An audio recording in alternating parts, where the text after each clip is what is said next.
and the birthday of the Prophet. Big issue. The birthday of the Prophet, 12th of Rabiul Awwal. You know, whoever comes out or whoever doesn't come out, that's it. It's their iman gone or come. I'm telling you clearly that you look into the certain Deobandi ulama who have accepted the other side and certain Barelvi ulama who have not accepted this side. That's how I'll leave it. I'm not going to go into the issue of who's right and who's wrong on this. All I will say is this.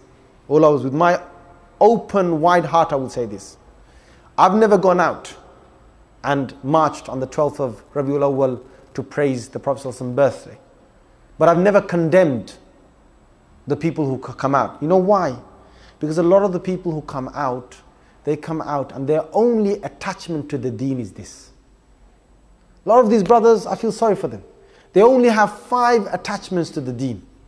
15th of Sha'ban, 27th of Ramadan, Eid number 1, Eid number 2, and the 5th one is Eid al-Milad al-Nabi, the Prophet's birthday. They've got 5 attachments.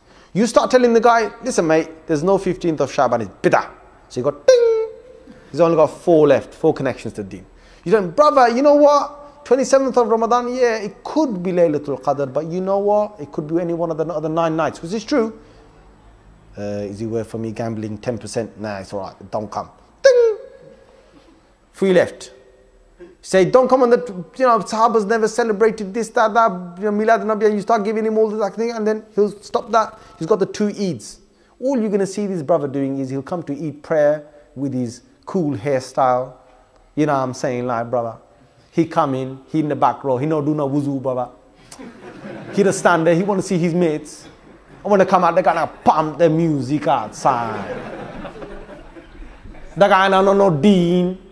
He don't understand nothing. He only know how to basically. That's what you're going to do to the brother. The more you release, because you've got to give him an alternative. You've got to give an alternative. If you don't replace these things with another thing, then he's just going to be lost. And a lot of brothers like this, they come out with, I know one thing I like about them, is that they've got a lot of love of the Prophet sallallahu alaihi wasallam. And there's a hadith in Bukhari, subhanallah. There's a hadith in Bukhari, a man, he was drinking. You know, drinking was allowed in early Islam. So he used to drink, and he got caught out in the early Islam. In the early Islam, if you got caught drinking, it was basically, first Prophet said, just say bad things, just say foul things to make him feel sorry for himself. So they did that. After a while, the Prophet said, take your shoes off and beat him with the shoes, your sandals. Just beat him with your sandals. Yeah. After a while, then he got more serious and more serious and more serious, right? But in those days when it was, he got caught a few times, and the Prophet said, say this to him, and he got caught again. The Prophet said, say this to him, and he got caught again. The Prophet said, take your sandals on, beat him up. And then somebody came and he said, Messenger of Allah, what should we do to that guy? Prophet said, the love he has for Allah and His Messenger is a lot of love that he has.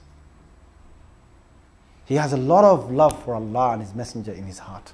And Prophet praised him for that love. Sahih al-Bukhari. You've got to look at the good of Muslims, when these things basically come about. You've got to look at, a positive way of trying to bring. Another Sahabi, just the last one until I take a Q&A, right? Another Sahabi, he came, Messenger of Allah, he said, Messenger of Allah, give me permission to drink. Prophet didn't, Sahaba were angry. Prophet said, do you pray? He said, yes. Do you speak the truth? He said, yes. He said, okay. These are early days of Islam. Please don't take this as a fatwa to go and start drinking. Thanks to Hassan Ali. This is in the early days. Later it's completely prohibited, right? So Prophet ﷺ in the early days said to him, okay, come to the masjid. So the guy used to come to the masjid and he used to bring his bottle up to the masjid door. And he used to put it at the masjid door, and then he used to come inside. He used to pray, then he used to go out. After a while, the person felt guilty. Then he started to leave his bottle at home. Then after a while, he felt more guilty. Then he smashed his bottles, or he gave up his, rum of wine, whatever he had. And then he became like the rest of the Muslims. There's hikmah, there's ways of, you've got to look at each person differently and see how you're going to call to the deen. You can't just say, haram, hairstyle haram, jeans haram, this haram, that haram, you haram. Whichever, you can't do that. Brothers come to the deen, you can't just say, don't listen, don't do this, don't do that. You give that much, right? The guy's just going to turn away from the deen. You've got to take it easy. On some people, you've got to take it easy. All right, anyway, Jazakumullah khair. Now the Q&A.